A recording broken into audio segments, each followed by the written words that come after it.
लोकशाहीचा बुलंद आवाज, रिपब्लिकन वार्ता महाराष्ट्र। अंबडच्या महिलांचा मनपा आयुक्त यांना पिण्याच्या पाण्यासाठी घेराव। गेल्या 10 वर्षांपासून पाण्यासाठी परिसरातील नागरिक त्रस्त आहेत। प्रभाग क्रमांक 27 मधील अंबड परिसरात गेल्या 10 वर्षांपासून पिण्याच्या पाण्याची समस्या नागरिकांना भेडसावत आहे। अंबडच्या महिलांनी यापूर्वी अनेक वेळा मनपा अधिकारी यांना निवेदन दिले व हंडा मोर्चे काढले, आंदोलनं केली, परंतु आजपर्यंत मनपा अधिकाऱ्यांनी त्यावर कोणतीही दखल घेतली नाही।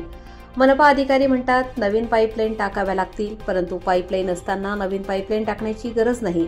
परिसरात पाईपलाईन असताना नवीन पाईपलाईन टाकण्याचा अट्टहास कशासाठी, असा प्रश्न संतप्त महिलांनी मनपा आयुक्तांना विचारला।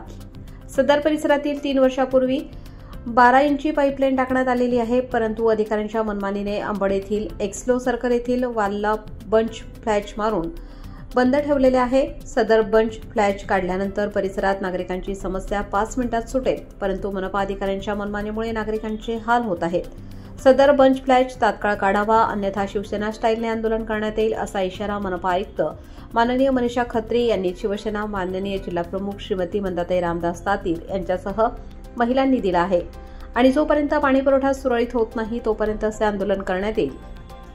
त्याप्रसंगी परिसरातील लता दातीर, हिराबाई शिरसाट, सविता दातीर, सुरेखा दातीर, रेखा शिरसाट, सोनाली दातीर, सुरेखा शिरसाट, आशा दातीर, सुंदरताई शिरसाट, मनीषा दातीर, ताईबाई दातीर, अंकिता दातीर, राजूबाई दातीर, मीराबाई दातीर, शिवाजी दातीर, हेमंत दातीर, अतिश दोंदे, गणपत शिरसाट, गणपत दातीर, प्रदीप दोंदे आदींसह परिसरातील नागरिक उपस्थित होते। रिपब्लिकन वार्ता महाराष्ट्रासाठी कार्यकारी संपादक Salim Syed, Nashik. Subscribe now and press the bell icon. Never miss an update.